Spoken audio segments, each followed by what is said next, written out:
오늘 하나님께서 우리에게 주시는 말씀은 여호수아 24장 14절에서 18절까지 말씀입니다. 그러므로 이제는 여호와를 경외하며 온전함과 진실함으로 그를 섬기라. 너희의 조상들이 강 저쪽과 애굽에서 섬기던 신들을 치워버리고 여호와만 섬기라.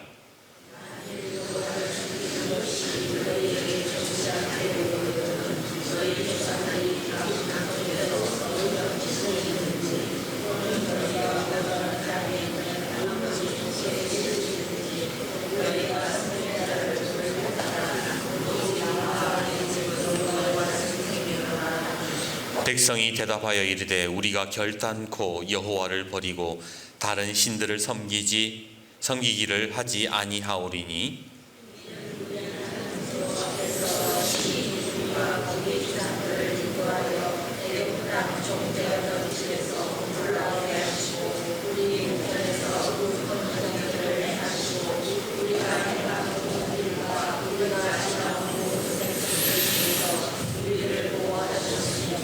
같이요. 여호와께서 또 모든 백성들과 이 땅에 거주하던 아모리 족속을 우리 앞에서 쫓아내셨음이라. 그러므로 우리도 여호와를 섬기리니 그는 우리 하나님이심이다 하니라. 아멘. 올해 4월에 미국의 경제 잡지 포브스가 우리나라 부자 순위를 발표했어요. 우리나라에서 제일 부자가 지금 1위가 누굴 것 같으세요? 아니요. MBK 파트너스 김병주 회장이래요. 12조 8천억. 12조가 얼마만큼의 돈인지는 잘 모르겠는데 하여튼 1등이래. 그리고 2위가 삼성전자 이재용 회장입니다. 10조 5천억 원. 3위가 셀트리온 서정진 회장. 이렇게 이 미국의 잡지가 한국의 부자 50위를 발표를 했는데 재미있는 사실은 이 부자들 중에 자수성가한 사람은 생각보다 많지 않다는 거예요. 그도 그럴 것이 자본주의 자체가 돈이 돈을 낳는 구조잖아요. 돈이 있어야 뭔가를 할 수 있는 그런 사회잖아요. 그러다 보니까 돈 없으면 맨주먹으로 일어나기가 쉽지 않은 거예요. 가끔 결혼하는 청년들이 인사하러 옵니다. 그러면 제가 물어요. 그래, 신혼집은 구했고? 신혼여행은 어디로 가? 그러면 그 대답에 따라서 두 부류로 나뉘어요. 부모님으로부터 물려받을 것이 있는 부류와 물려받은 것이 없는 부류. 부모님으로부터 지원받은 친구들은 출발점이 달라요. 마치 달리기 할 때에 100m 앞에서 출발하듯이 삶의 질이 다르고 여유가 있어요. 아이를 낳아도 교육 환경 자체가 달라요. 유치원도 영어 유치원이 있대. 그러다 보니 부모님들이 어떻게든 자식에게 길을 쓰고 집 한 채라도 물려주고 싶어 하지 않습니까? 뭔가가 이게 출발선상이 다르니까요. 물론 자기 하기 나름입니다. 좋은 조건에서 출발해도 관리 제대로 못하는 사람도 있고 최악의 조건에서도 보란듯이 일어나는 사람이 있어요. 그럼에도 불구하고 우리가 의지할 때가 있다는 것, 도움을 받을 수 있다는 것이 얼마나 큰 복이고 행운입니까? 지금 여러분들은 어떠세요? 여러분들이 어려울 때, 힘들 때 여러분들은 의지할 때가 있으세요? 저는 20년 설교하면서 수많은 인물들을 설교를 했습니다. 아브라함, 이삭, 야곱, 요셉, 역대기 왕들을 비롯해서 온 선지자들까지 웬만한 사람은 다 설교했던 것 같아요. 그리고 한 가지를 깨달았습니다. 그것은 성경의 그 어떤 인물도 자수성가한 사람이 없다라는 거였어요. 자수성가라는 말은 스스로 자자에 손수자, 이룰 성자에 집가자, 자기의 손으로 가문을 이룬 사람, 그죠? 그게 자수성가잖아요. 그런데 성경을 아무리 눈 씻고 찾아봐도 자기 스스로의 힘으로 성공한 사람은 없더라는 겁니다. 모두가 하나님의 도우심으로 인해서 살았고 하나님을 의지하면서 그렇게 성공하고 그렇게 살아갔던 사람들의 이야기더라는 거예요. 그래서 사람들은 그것을 가리켜서 자수성가라고 하지 않고 성경의 인물들을 신수성가한 사람들이다. 하나님의 손으로 가문을 일으킨 사람들, 신수성가한 사람들이다. 그렇게 이야기를 하는 거죠. 그런데 성경에 보면 자수성가한 사람이 아니라 왜 하나같이 다 신수성가한 사람들의 이야기만 나오는가? 그것은 그 어떤 인생도 하나님의 도우심 없이는 살 수 없다라는 것을 성경이 말씀해 주기 위함이라는 거예요. 성경 어디를 봐봐. 성경의 그 어떤 인물들을 봐봐. 네 힘으로 할 수 있는 건 없어. 하나님의 도우심이 필요해. 성경이 지금 우리에게 말씀하는 바가 그거라는 거예요. 옛날 농경시대에 농사 지을 때에 어떤 사람이 제일 힘 있는 사람이었는지 아세요? 경험이 많은 사람이 힘 있는 사람이었어요. 많이 알고 있는 사람.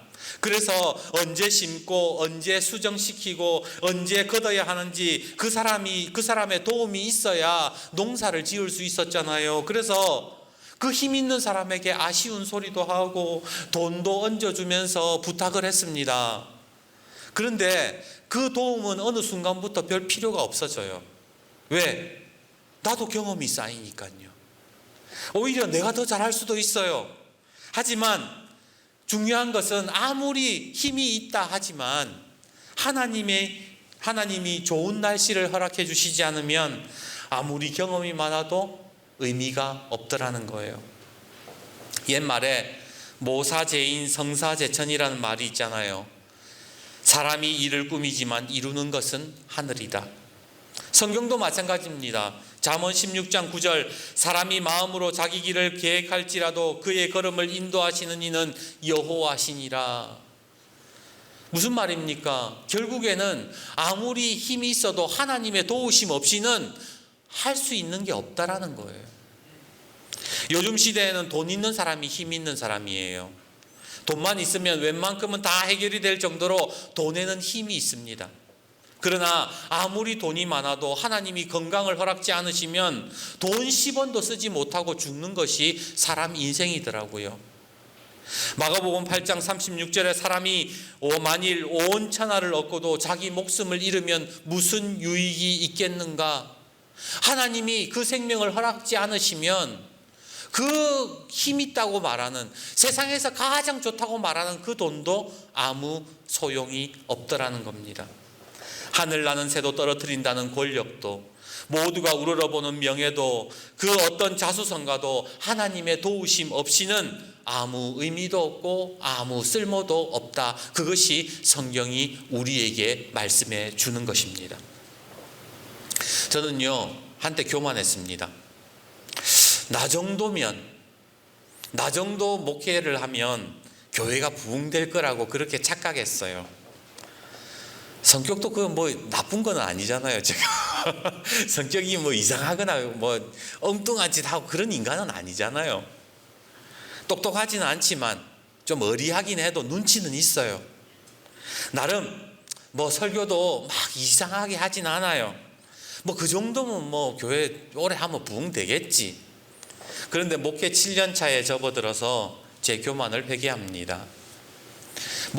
교회는 목사의 역량이 아니라 하나님의 전적인 인도하심이 필요함을 깨달았기 때문입니다. 그래서 2024년도는요 좀 더 겸손하게 하나님의 도우심을 구하면서 목회를 하려고 합니다. 오늘 이 송년주일을 혼자 애쓰고 몸부림치던 모습은 이제 버리고 자수성가하려고 하는 그런 노력은 버리고 2024년도에는 하나님의 도우심으로 신수성가하는 저와 여러분이 되기를 주님의 이름으로 축복합니다. 오늘 본문을 보시면 여호수아가 이스라엘 백성들에게 이렇게 말하지요. 15절 말씀을 보십시오. 만일 여호와를 섬기는 것이 너희에게 좋지 않게 보이거든 너희 조상들이 강 저쪽에서 섬기던 신들이든지 또는 너희가 거주하는 땅에 있는 아모리 족속의 신들이든지 너희가 섬길 자를 오늘 택하라. 오직 나와 내 집은 여호와를 섬기겠노라. 지금 여호수아가 이스라엘 백성들에게 말하는 게 뭐예요? 너희들 선택하라는 거예요. 너희들이 예전에 섬기던 그 강 저쪽에 있던 애굽에 있던 그 신들을 여전히 계속 섬기든지 몰래 섬기든지 아니면 하나님 섬기든지 둘 중에 하나만 선택해라. 그렇게 이야기를 했다라는 거예요. 아니 겉으로 보면 지금까지 이스라엘 백성이 하나님 안 섬긴 거 아니잖아요. 모세를 따라 홍해 건넜고 여호수아를 따라서 가나안 땅 정복했습니다. 하나님이 세우신 지도자를 따랐다는 것은 하나님 말씀에 순종했다는 거 아니에요? 그런데 여호수아가 여태까지 이스라엘 백성들이 여호수아를 따랐음에도 불구하고 지금 한다는 말이 너네들 이제 선택해야 된다 그랬다라는 거예요. 왜 이런 말을 할까요? 그것은 여호수아가 보기에, 하나님 보시기에 여전히 이스라엘은 하나님의 도우심을 필요로 하지 않고 여전히 이방 신상 우상들을 섬기고 있었다라는 겁니다.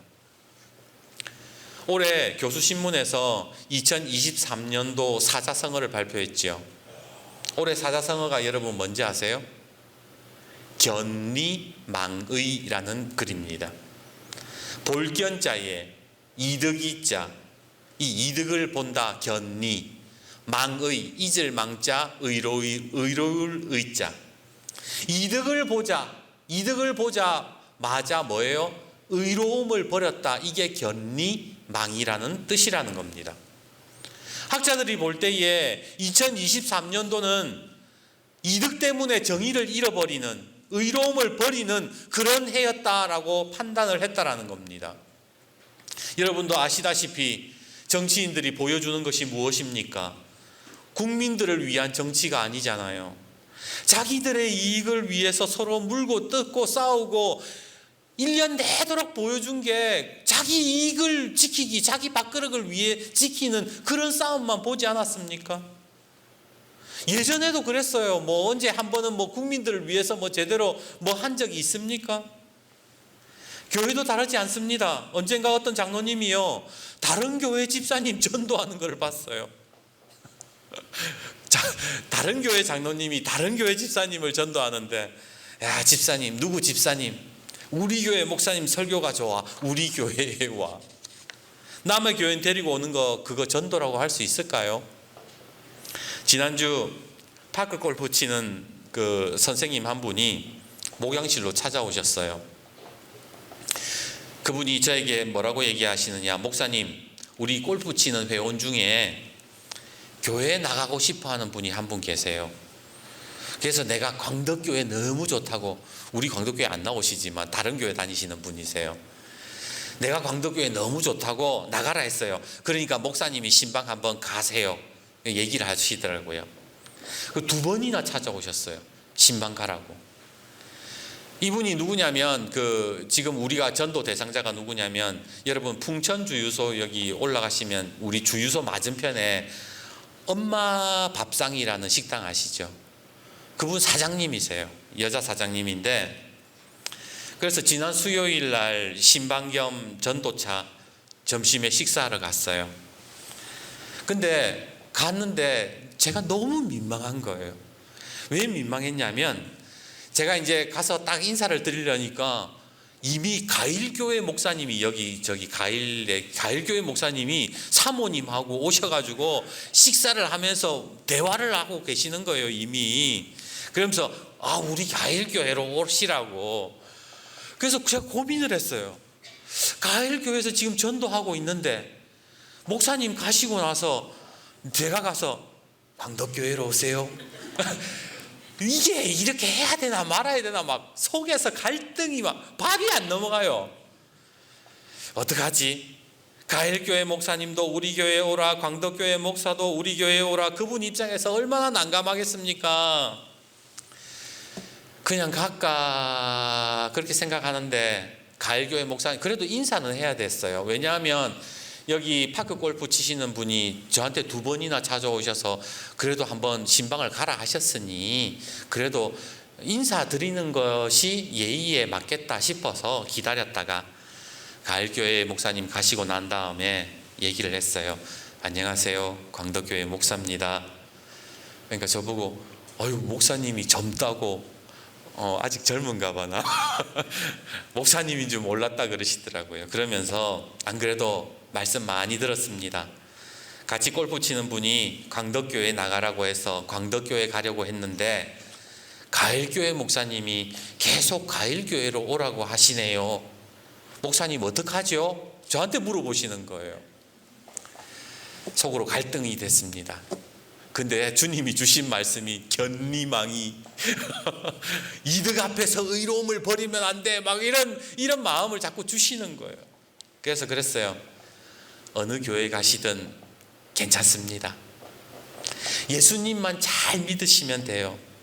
어느 교회 가시든지 꼭 예수 믿으세요. 그러니까 그분이 잠깐 생각하시더니 저에게 대뜸 이러시는 거예요. 저 강덕교회 나갈게요. 대신 목사님이 가일교회 목사님하고 단판 지으세요. 목사님한테 얘기 좀 해주세요. 그래가지고 그 다음날 가일교회 목사님한테 가가지고 목사님, 제가 실은 어느 교회 나가시든 상관없다고 했는데 광덕교회 오신다네요. 그러니까 가일교회 목사님도 참 좋으세요. 목사님이 고개를 끄덕끄덕 하시더니 그럼 할 수 없지. 그러고는 그냥 그렇게 마무리가 잘 되었습니다. 그래서 이분이 다음 주 새해 첫날부터, 새해 첫 주부터 나오기로 그렇게 얘기를 하셨어요. 돌아와서 곰곰이 생각했습니다. 만약 무조건 우리 광덕교회로 오셔야 됩니다, 제가 그렇게 말했다면 하나님이 기뻐하셨을까? 우리 교회 아니면 안 됩니다, 그렇게 얘기했으면 주님이 고개를 끄덕이셨을까?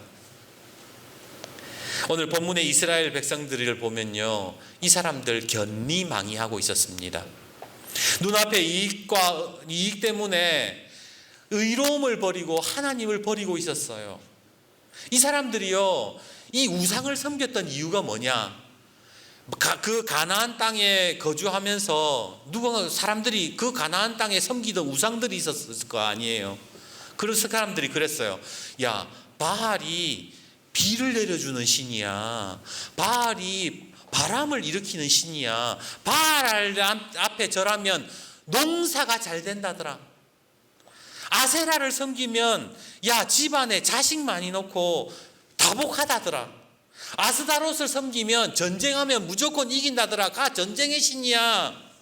이익이 될 것 같으니까 이스라엘 백성들이요, 들어보니까 뭔지 자기가 이게 마음이 동하거든요. 그러니까 하나님을 섬기고 있는 와중에 자기의 이익을 위해서, 자기의 농사를 위해서, 자기의 가정을 위해서 우상 숭배를 하기 시작했다라는 거예요.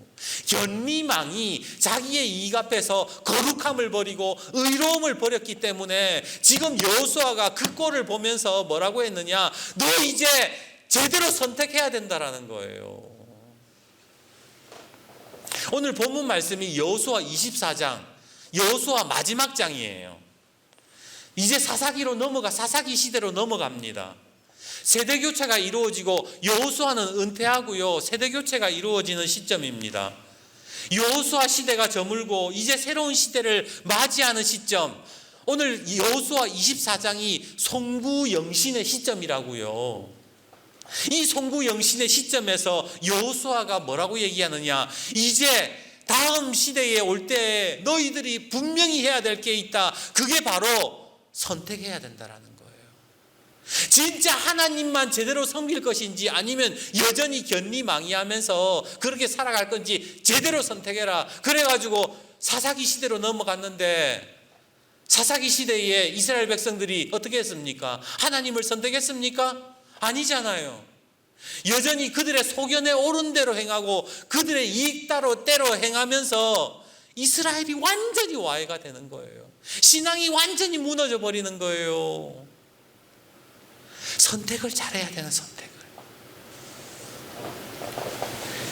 눈앞에 이익 때문에 바알도 섬기고 아세라 섬기고 거룩함을 버리지 말고 이제 제발 하나님만 섬기는 이스라엘 백성이 되어라.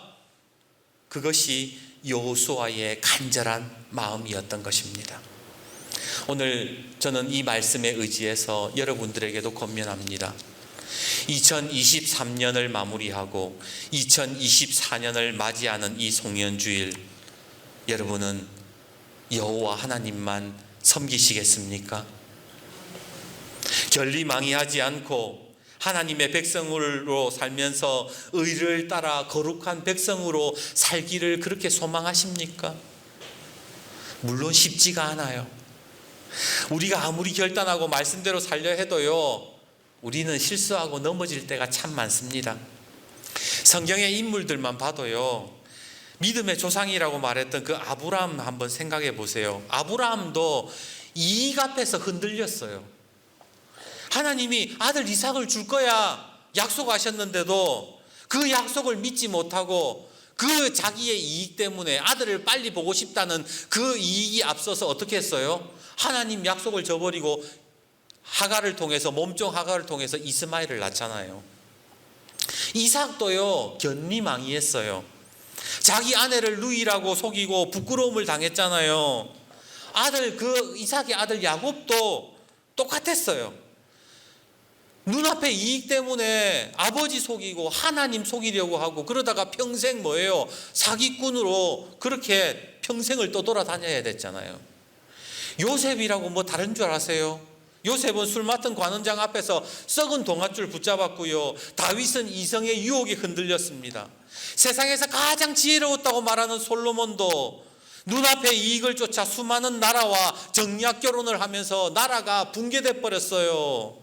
위대한 선지자 엘리야는 두려움에 흔들렸고 엘리사는 감정을 주체하지 못했습니다. 노아는 술에 취했고 바울은 한때 잘못된 사상을 가지고 예수쟁이들을 죽이러 다니는 죄를 저질렀고, 베드로는 자기 눈앞에 자기의 목숨을 부지하기 위해 예수님 배신하고 예수님 저주했잖아요. 전부 다 이 믿음의 사람들을 보면 다 실수했고 다 견리망이했어요. 그럼에도 불구하고 이 사람들에게 한 가지 공통점이 있었습니다. 그게 뭐냐? 이 사람들은요, 실수를 했다 하더라도 하나님을 섬기겠다 하는 그 선택을 분명히 했던 사람들이었어요.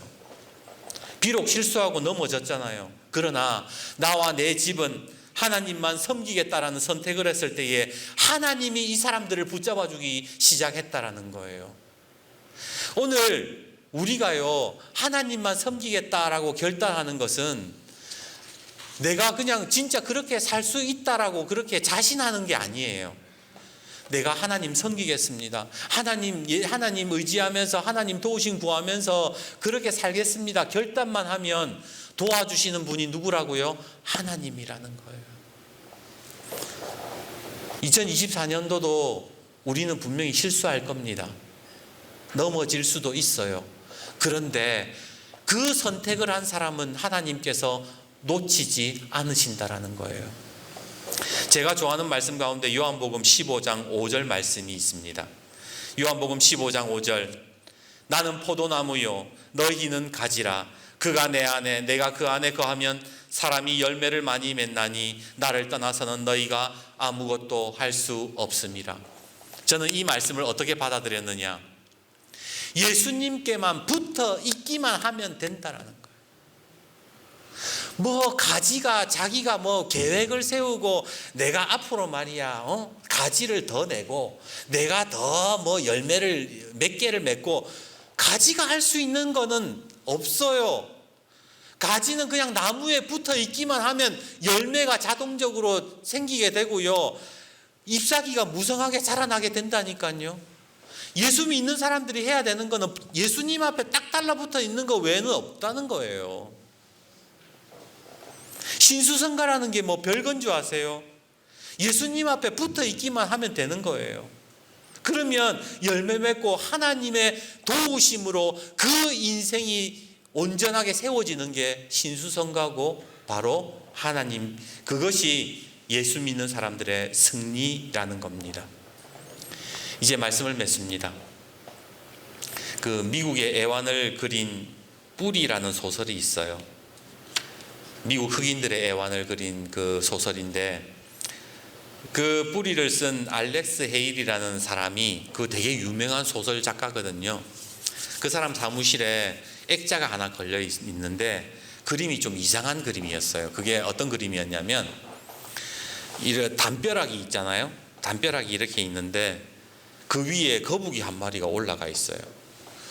거북이는 절대로 그 담벼락을 오를 수가 없잖아요.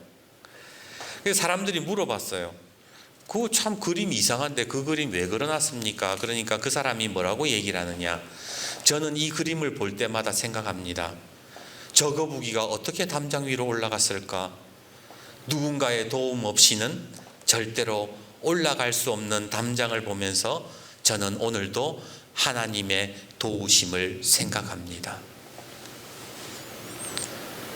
그 사람 그러는 거예요. 제가 여기까지 올 수 있었던 것은 오직 하나님의 도움이셨다.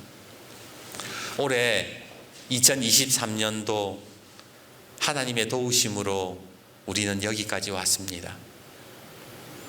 하나님의 도우심으로 우리 교회는 신수성가할 수 있었습니다. 하나님의 도우심으로 여러분의 가정 가운데에 어려움도 있었고 눈물 나는 일도 있었지만 하나님께서 여기까지 오게 하셨습니다. 이제 2024년도를 맞이할 때에 우리가 해야 되는 것이 무엇일까요?